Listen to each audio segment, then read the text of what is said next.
شیخ صالح المغاسمی ہیں، وہ کہتے ہیں کہ ان کا آپریشن ہوا، ہارٹ سرجری ہوئی، اور ان کے نا ہارٹ بلاکیج تھے، بہت ساری آرٹریز بلاک تھیں اور سٹنٹس ڈلے ہوئے تھے، تو بہت ایشوز تھا ان کے اس میں. تو وہ کہتے ہیں کہ it was a lengthy operation. کہتے ہیں کہ میں بڑا پریشان تھا. ڈاکٹرز نے میرا آپریشن کیا، سکسیسفل ہو گیا الحمدللہ، ٹانگے لگا دیے، میں اٹھا تو آئی واز ریلیکسڈ. لیکن کچھ دیر بعد ڈاکٹرز دوبارہ آنے شروع ہو گئے، اور جو ساتھ مشینز تھیں ان میں نا پی پی پی کچھ ہونے شروع ہو گیا، اور ایک ڈاکٹر آ رہا، دوسرا، تیسرا، چوتھا. یہ عرب کے بہت بڑے داعی ہیں، شیخ صالح المغاسمی ابھی بھی زندہ ہیں رحمہ اللہ.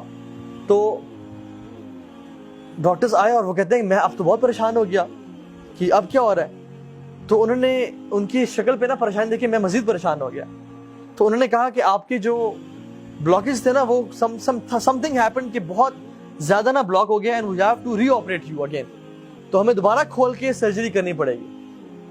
کہتے ہیں کہ پہلی سرجری میں تو I was a but relax, لیکن اس دفعہ میں بہت پریشان ہو گیا. تو وہ لوگ جب گئے اپنی اکوپمنٹس لینے کے لیے اور اپنے چیزیں لینے کے لیے، کہتے ہیں آئی واز ریئلی ورڈ. کہتے ہیں کہ میرے ساتھ ایک نا آئی تھنک لیبنانی نرس کھڑی ہوئی تھی. وہ مجھے کہتی ہے کہ یا صالح صلی علی محمد، اے صالح اللہ کے نبی پہ درود پڑھو. اور کہتے ہیں کہ میں اللہ کے نبی پہ درود پڑھنا شروع ہو گیا اس یقین کے ساتھ کہ اللہ کے نبی نے فرمایا کہ اگر تم مجھ پہ درود پڑھو گے تمہاری ساری پریشانیاں ختم ہو جائیں گی اور تمہاری ساری مشکلات کا حل نکل آئے گا. تو کہتے ہیں کہ میں درود پڑھنا شروع ہو گیا، حتیٰ کہ جب ڈاکٹرز آئے اور دوبارہ انہوں نے مجھے کچھ چیزیں اٹیچ کی، دے ور کنفیوزڈ اینڈ سرپرائزڈ. اور جب میں نے پوچھا کہ یہ کیا ہوا ہے، کہتے ہیں کہ جو رپورٹس ابھی آ رہی تھی کہ بلڈ دوبارہ جو ہے نا بلاکیجز آ گئی ہیں، they are all removed, they are all gone. اور کہتے ہیں کہ مجھے اس دن اللہ کے نبی پہ درود پڑھنے کی فضیلت سمجھ میں آئی کہ کتنا افضل ہے یہ ذکر، اللہ کے نبی پہ درود پڑھنا.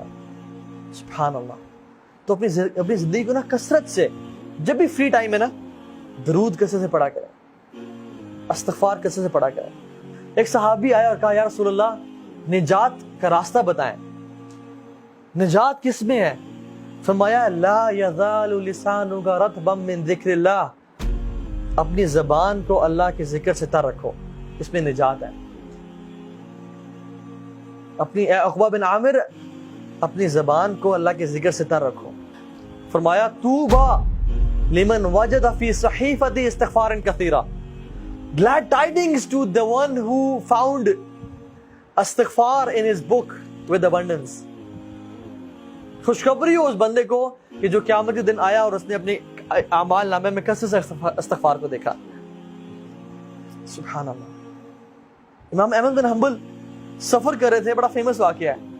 سفر کر رہے تھے، رات لیٹ ہو گئی، مسجد میں اجازت ہے کہ میں رات یہاں رہ لوں، تو انہوں نے کہا نہیں آپ یہاں رات نہیں رہ سکتے.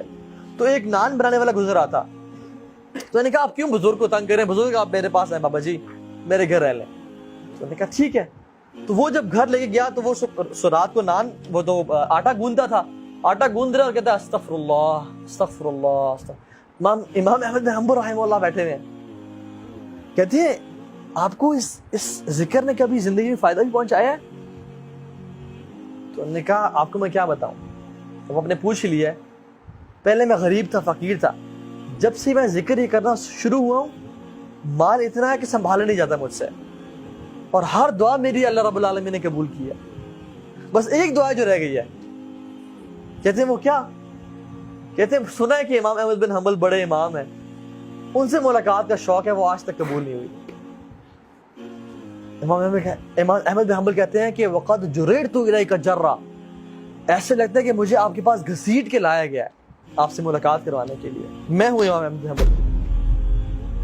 یہ ہے توبہ استغفار کے فائدے، یہ توبہ استغفار. کثرت سے استغفار پڑھا کریں زندگی میں. اللہ کے نبی اپنی ایک محفل میں، ایک سیٹنگ میں 70 سے 100 مرتبہ استغفار پڑھا کرتے تھے، ایک سیٹنگ میں. اور کثرت سے درود پڑھیں، کثرت سے درود پڑھا کریں.